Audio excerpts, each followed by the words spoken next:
할렐루야. 한 주간 잘 보내셨죠? 여름 휴가도 이제 마무리 되어 가고 있지요.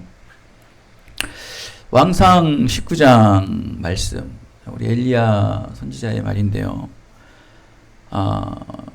그 불과 같은 엘리야가 어느 날 갑자기 광야에 또 동굴에 은둔 자, 도망자로 전락해버리는 바로 내용입니다. 우리가 지난주에도 말씀을 드렸지만 우리가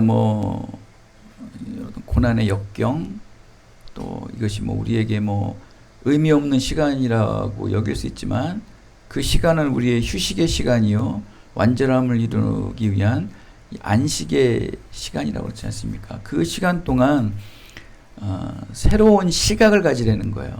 새로운 시각을 가져야지만 새로운 시작을 할 수가 있다. 마찬가지로 그래서 모세의 미디안 광야의 어떤 삶을 통해서 비유를 하고 오늘 이 두 번째 말씀으로 이 새로운 시각을 갖고 새로운 시작을 위해서는 또 이렇게 엘리야 선지자와 같은 이 호렙 동굴과 또 광야에서의 삶을 반드시 우리도 되새기는 시간을 갖기 위해서 두 번째 말씀을 나눕니다.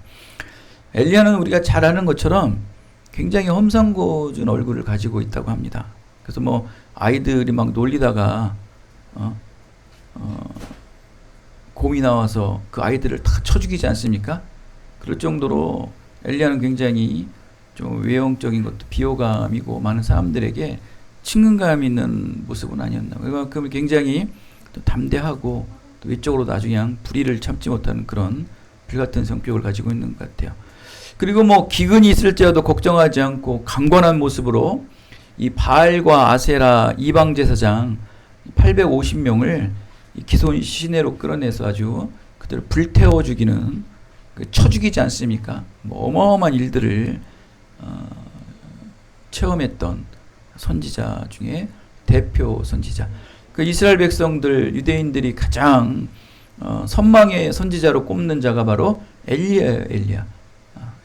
그래서 세례 요한에게도 엘리야 같은 자가 아니냐. 그만큼 그들은 늘 엘리야 선지자 같은 자를 선망하고 바라고 있던 자예요.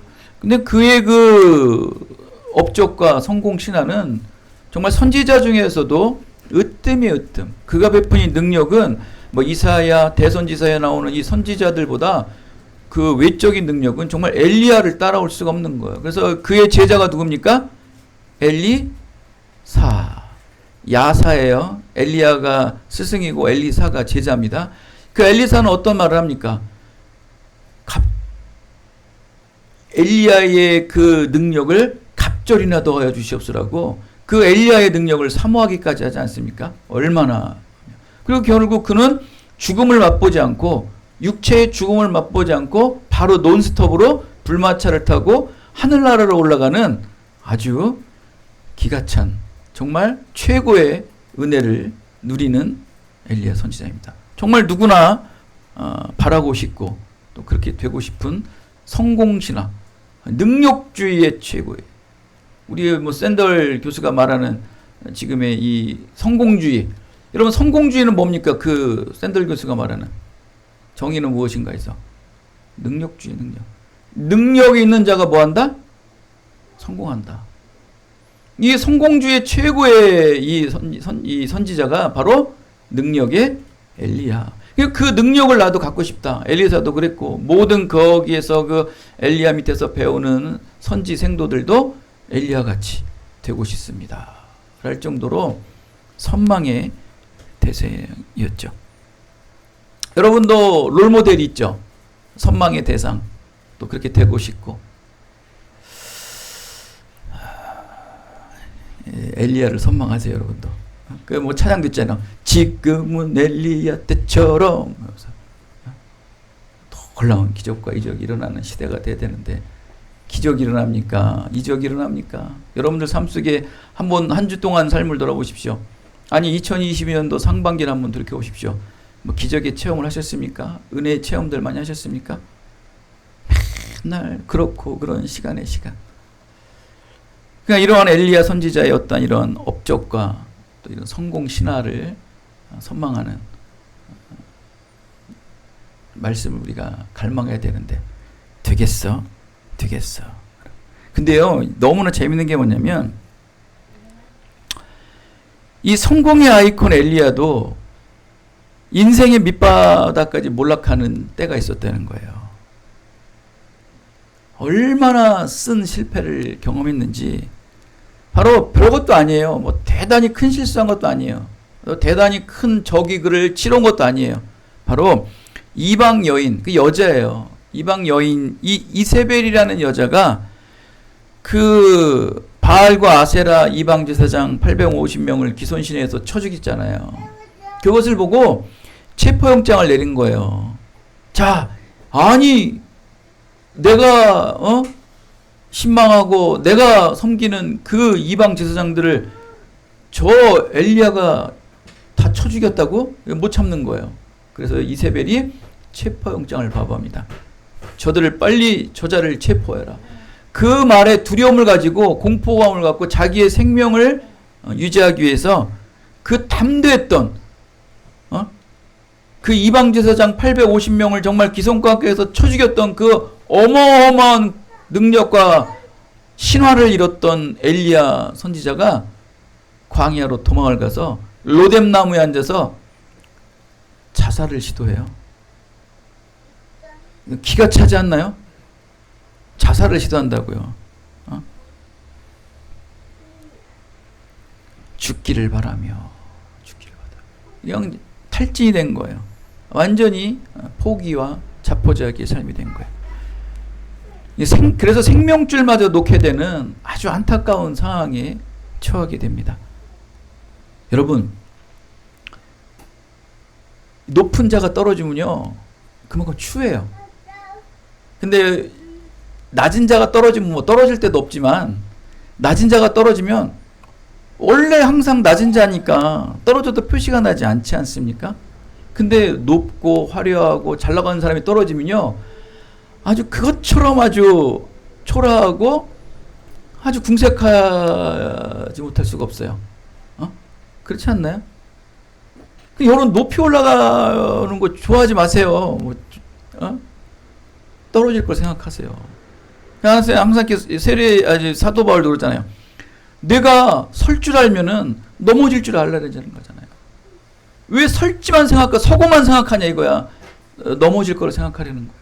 그게 사람이거든요. 올라가면 올라갈수록 여러분이 실추하는 그 꼴은요 아주 보잘것없어요. 이 탐대했던 엘리야, 모든 선지자들의 선망의 대상이었던 엘리야가 지금 로뎀 나무에 앉아가지고 자살을 시도하는 거예요. 그것도 이방 여인 엘리사의 그 말 한마디에 겁을 먹고.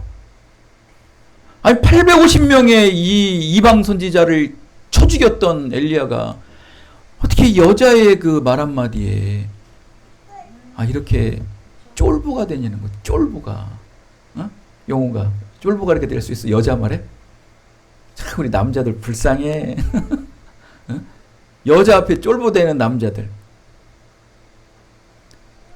그래서 속으로 그러겠지. 목사님은 안 그러세요? 저도 포함해서. 영적 카리스마의 소유자, 구령의 열정으로 가득했던 이 엘리야가 누구보다 더 깊고 심각한 영적 탈진과 신앙의 좌절감에 이르게 된 근본적 이유가 있어요. 왜냐하면 그는요 모든 사역 가운데서 꽃길만 걸은 거예요. 그냥 아까도 서두에 말씀드렸죠. 아이들이 엘리야를 놀렸어요. 아이들 놀리니까 그를 저주해요. 저주하니까 곰이 나타나서 그 아이들을 갈기갈기 찢어 죽여요. 그냥 작은 서부터 큰 것까지 하나님께서 기도하면은 다 들어주시는 거예요. 그의 모든 삶은 다 승리, 하나님의 능력, 권능만이 실패한 경험을 갖지 못했던 거예요. 그런 자가 처음으로 이 이세벨이라는 여인의 이 공포감이 두려움을 갖고서 하나님에게 두려움을 가져야 되는데 이방 여인의 두려움을 갖고 도망을 가는 거예요. 여러분 왜 그러잖아요. 매도 맞아본 놈이 맷집이 세듯이 그건 진짜 맞아요. 매도 맞아본 놈이 맞아요. 맷집도 세고 고기도 먹어본 놈이 먹듯이 여러분 실패도 경험해보지 못한 사람은요 참된 승리의 기쁨을 모른다.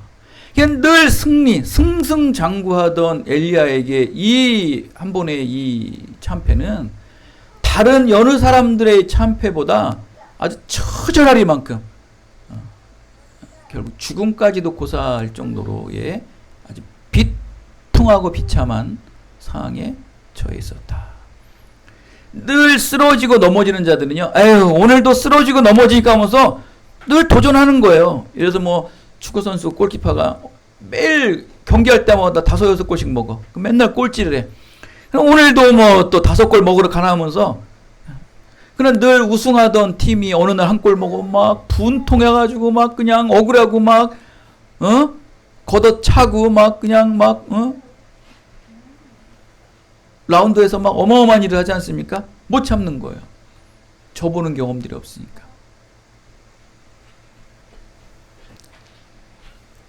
여러분 왜 하나님께서는 이 권능의 능력자 엘리야를 이렇게 갑자기 하루아침에 급속도로 낫게 해주셨을까요? 죽음마저도 찾을 수 있는 인간 최하의 바닥까지 그를 내려놓게 하셨을까요? 분명한 그 뜻이 있으시겠죠. 여러분 이 승리자의 실력과 인성을 갖추지 못한 채 감당해내지 못할 승리의 은혜를 받은 사람은 결국 그 승리의 은혜를 감당해내지 못하고 도리어 올무가 되어서 인생 삶 속에서 다른 여러 시련으로 말미암아 이 받은 승리의 은혜를 값없이 빼앗기게 된다는 거예요. 이게 무슨 말이냐면 내가 어떤 높은 자리 또 많은 어떤 뭐 유익을 관리할 사람이 이 관리자의 어떠한 이 소양이 준비되지 않은 사람이 이 높은 자리에 올라가면요 이 받은 승리의 은혜를 나중에 감당하지 못해서 다 뭐 어떻게 돼요? 뺏겨버리고 결국 그것은 저주가 되는 경우가 많아요. 굉장히 많습니다. 그게. 그러니까 우리가 급이 돼야 돼. 급이.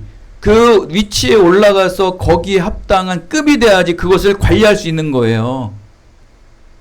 하나님의 은혜도 마찬가지예요. 하나님의 이 승리의 은혜를 늘 맛본 사람은 그것을 끝까지 감당해내서 선하고 의로운 이 사역들이 감당돼야 되는데 하나님의 놀라운 권능의 은혜를 신령한 은혜를 받은 사람 이것이 물질적 축복도 있고 영적 축복이 같이 포함된 거예요.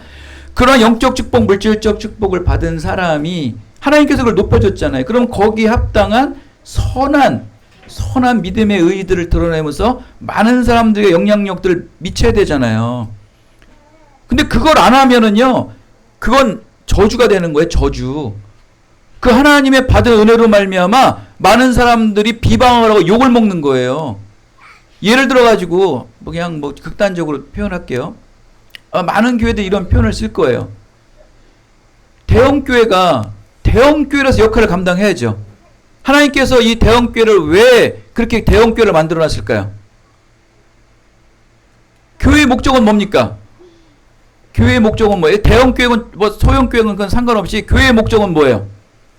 가난한 영혼들을 돕는 거예요. 지친 영혼들을 그게 첫 번째 목적이에요. 그럼 결국 그 목적을 더 많이 감당하라고 그 교회에게 승리의 은혜의 능력을 줬잖아요. 엘리야처럼. 그럼 그걸 감당을 안 하면 어떻게 될까요?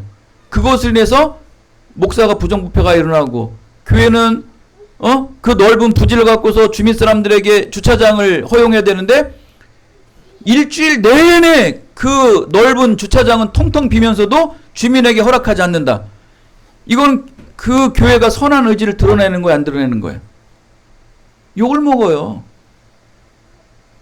그렇게 욕 먹으려고 하나님께서 그 교회를 축복을 주시고 영적 권능을 주셨을까요? 여러분에게도 마찬가지고 엘리야도 마찬가지죠. 여러분에게 하나님께서 계획된 분명한 분량이 있어요.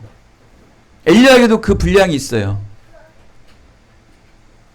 하나님께서는 그 급이 안 되니까 그 급을 만들기 위해서 이러한 광야와 호렙 동굴의 시간을 허락하셨다. 당사자는 괴롭겠죠. 미디안 광야에서 애굽의 왕 생활을 했던 그 왕자의 생활을 했던 모세가 얼마나 괴롭겠습니까? 그러나 그것을 넘어서 그가 그 수백만 명의 이스라엘 백성들을 출애굽시킬 놀라운 위대한 구원사역을 이룰 것을 그 미디안 광야에서 모세는 알았을까요? 원망 불평 낮아지고 그 또한 뭐 죽기를 하나님께 바라고 있었겠죠. 엘리야 같이. 여러분도 지금 현재 내 형편을 보고 내 상황을 보고 아유 겨우 이거야? 하나님 보고 따라왔더니 겨우 이거야? 아 진짜 어떡하지 이거? 아 다른 교회를 가볼까? 좀 신령한 교회를 가볼까? 아니면 다른 종교를 옮겨볼까?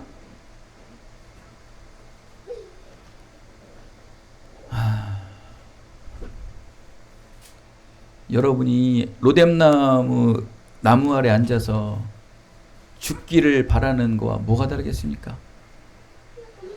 지금 여러분의 이 침묵의 시간 속에 그 너머에 하나님께서 준비시키고 있는 건 못 보시죠? 그걸 봐야 돼요. 그걸 볼 줄 알아야 되는 거예요.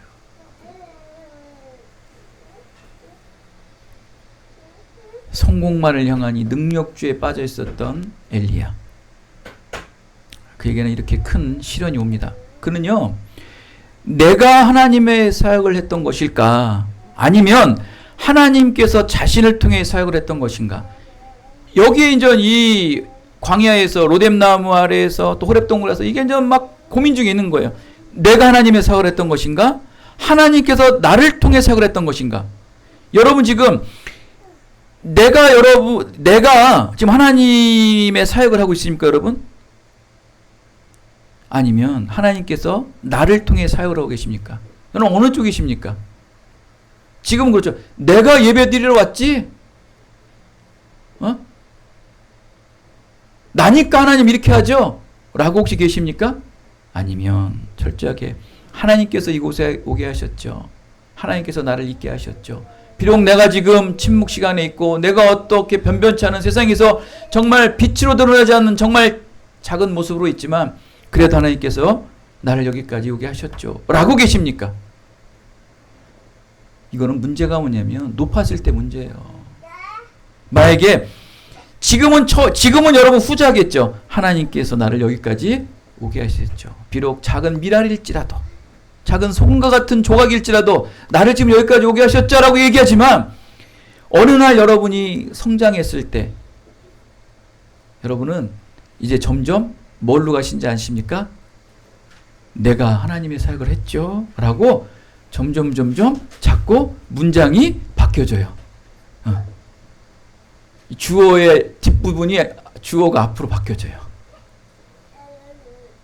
점점 하나님의 주어가 자꾸 내 주어로 바뀌기 시작해요. 내가 하나님의 사역을 했죠. 그때 실패가 오고 그때 절망이 왔을 때 아주 깊은 시험에 영적 침륜의 시험에 빠질 때 그때는 헤어나질 못해요. 그러기 전에 미리 엘리야처럼 예방주사를 맞는 게 좋다. 분명히 하나님께서는 그런 기회를 주세요. 여러분들에게 주시고 저에게 주시고 많은 상황들을 통해서 여러분 주시는데 여러분이 듣지 못하고 있을 뿐이겠죠. 이러볼 때 엘리야 자신은 그거예요. 예수님을 태우고 예루살렘에 올라갔던 어린 새끼 나귀가 되고 싶지 않았던 거야. 원래는 우리가 예수님을 태운 어린 나귀 새끼가 돼야 되잖아요. 겸손의 나귀가 돼야 되는데 그 나귀 새끼가 되기 싫지 않았던 거야. 결국 이게 이 능력주의, 그러니까 이 성공주의에 빠져 있는 이 능력만을 구하는 자들에게는 이렇게 돼버리는 거예요. 아직 하나님께서 엘리야를 통해 이루실 이 구원 사역을 감당해낼 수 있는 믿음의 분량이 아직 미치지 못한 상태였다는 것이 지금 엘리야에게 여실히 드러나는 거예요. 여러분, 예수님을 태우고 예루살렘을 올라갔던 이 어린 나귀 새끼 여러분 아시죠? 그 어린 나귀 새끼는 아직 사람의 길 한번 들여보지 않은 어린 나귀 새끼예요. 그 어린 나귀 새끼에게는요, 짐도 한번 실어보지 않은 어린 나귀 새끼였어요. 사람도 타보지 않은 어린 나귀 새끼였어요. 그런데 그 어린 나귀 새끼를 왜 탔을까요? 근데 너무나 신기한 것, 짐도 한번 실어보지 않고 사람도 한번 태워보지 않는 그 어린 나귀 새끼가 예수님이 올려타니까 아무런 반응도 하지 않고 아무런 흔들림도 없이 그 예루살렘 언덕을 올라갔던 거예요. 처음에 나귀가 여러분 얼마나 말을 안 들으면은 저런 나귀 같은 놈 그러잖아요. 말을 안 듣는 게 나귀라고요. 고집도 못 세고.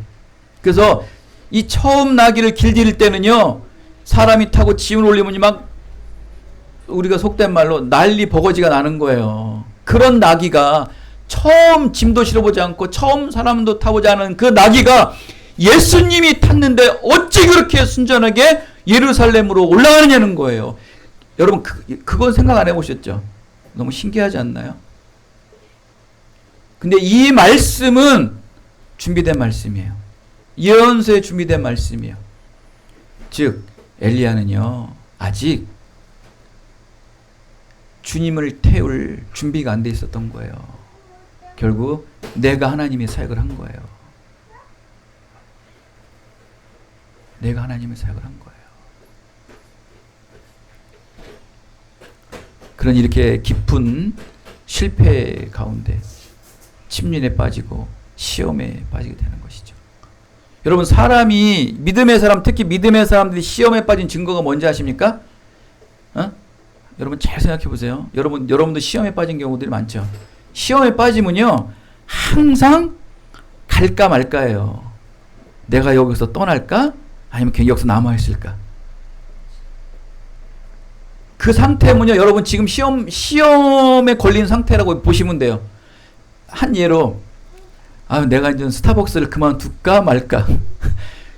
시험 든 거예요. 그러니까 이거는 뭐 이제 신앙의 시험 든 게 아니고 뭐의 시험 든 거예요. 그 직장의 시험 든 거예요. 신앙도 마찬가지예요. 내가 하나님 안에 있을까? 아니면 세상으로 갈까? 아니면 내가 이 교회에 있을까? 내가 아니면 다른 교회로 갈까? 이거는 이런 증세가 있는 사람들은요 100이면 100 다 시험 걸린 거예요. 누가 그런 마음을 가지고 있나? 또 우리 며칠 전에 진아이가 아빠 거기 요번에 그 서류 넣었는데 면접 보러래요. 그래 갔다 와. 근데 저보러 아동부 전도사도 하래네요. 그래서 내가 뭐라 그랬을까요? 안 돼! 너 가면 교회 어떻게 해? 근데 이건 시험에 들어서 얘기한 것 같지는 않더라고. 그냥 이렇게 그런 제의가 들어왔길래 이렇게 한번 얘기는 하는 거고, 뭐 의견이 어떤지 물어본 거 같지. 근데 시험에 들었으면, 만약에 이 교회를 떠날 생각이 있었다면 아들일지라도 얘기 안 하고 은밀히 숨기고 있었겠죠. 무슨 얘기 아니야. 시험 들었다는 거면서 마음이 두 마음으로 갈려졌다는 거예요. 지금 이 엘리야가 어마어마하게 큰 시험에 빠진 거예요. 야, 이게 이제 떠나야겠구나 하나님을. 이제 하나님 나에게 그렇게 승승장구를 해줬구나. 이게 완전히 작살났구나. 이제 하나님의 능력이 빠졌구나. 이제 난 필요 없겠구나. 난 가야지.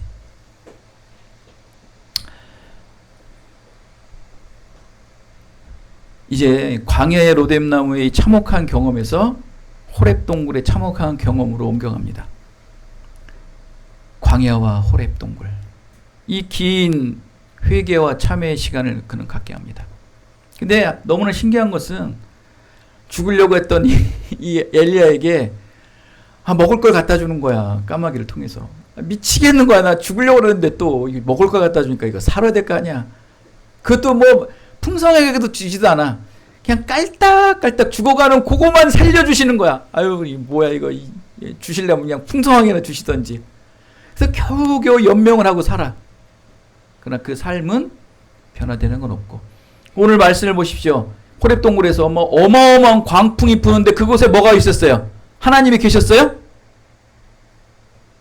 광풍이 불고 지진이 나고 천둥번개가 치는데 야 이제 그럼 하나님이 나타나시려나 보다.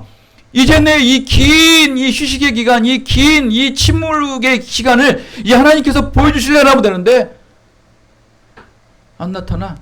근데 나중에 하나님이 어떻게 나타나셨어요? 그곳에서 머물러 계속 기다리고 인내하다 보니까 뭘로 나타나셨어요? 세미한 음성으로 하나님께서 나타나신 거예요. 이렇게 하나님은 우리에게 어마무지하게 뭐 광풍이 울고 보여주는 외곽적 시야로 나타나시는 게 아니고 조용하게 세미하게 하나님께서 나타나신다. 할렐루야. 여러분 하나님은 먼 데서 찾지 마세요. 하나님 가까운 데 계십니다. 아이고. 하나님을 가까운 데 찾으셔야 돼요. 하나님 가까운 데. 여러분 제가 가장 존경하는 다윗왕은요 바세바의 사건을 통해 아주 그냥 근데 이 바세바 사건은요 우리가 말하듯이 다윗의 가장 최절정 시대 최고로 잘 나갔을 때 그 사건이 일어난 거예요.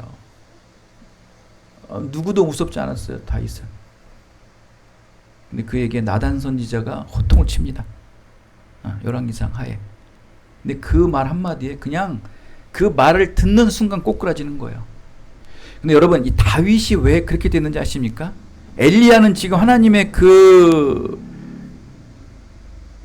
중단의 말을 듣고서 그냥 침묵과 그냥 꼬꾸라짐과 시험에 빠져 죽음을 연명했던 이 아닙니까?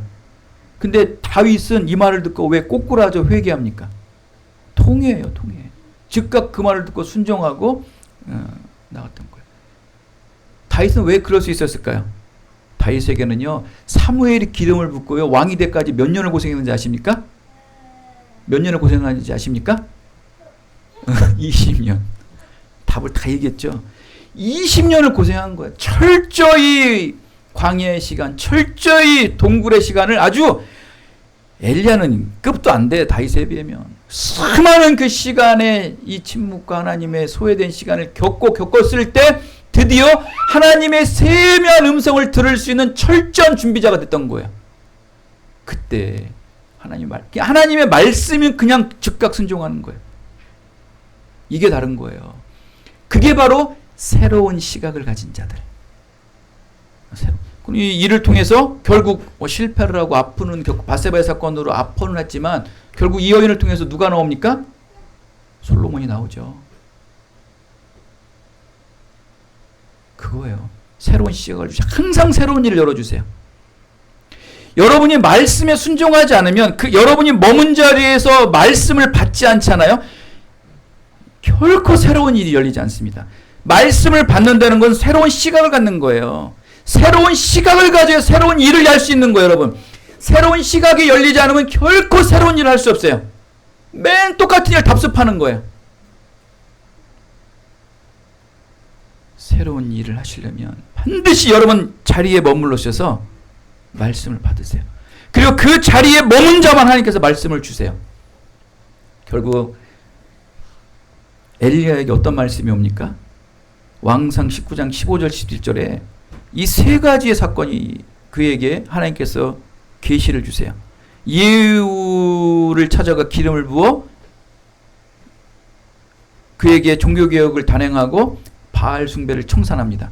또 두 번째는 아람 왕 하사엘을 통하여 아하 왕조를 진멸하는 예언을 하게 합니다. 또 세 번째는 그의 제자 엘리사를 후계자로 삼아 이스라엘의 회복과 신앙 부흥을 일으키게 합니다. 결국 이 오랜 침묵의 시간, 이 호렙과 또 광야에서의 오랜 침묵의 시간을 통해서 그는 세미한 음성을 받는데 이 세 가지의 예언적 말씀을 받습니다. 새로운 사역이 시작된 거죠. 그는 인생이 끝날 수 있었어요. 솔직히 엘리야는 앞전에 수많은 그 업적만 봐도 엘리야 선지자로서의 위대한 사명자로서 그는 충분히 추앙받을 수 있고 존경받을 수 있는 인물이에요. 그런데도 한 번 더 하나님께서 쓰시고자 마지막 미래의 새로운 사역을 이루시기고자 이 세 가지의 사명을 주시고자 하나님께서 이러한 광야와 호렙의 시간을 주셨다. 새로운 시각을 주셨다. 지금까지 네가 쌓았던 수많은 업적들에서 다시 갈아엎어서 새로운 업적, 예언적 사명을 주셨다. 우리의 그리스도의 삶은요, 지금에 쌓았던 업적의 삶으로 살아가는 게 아니에요.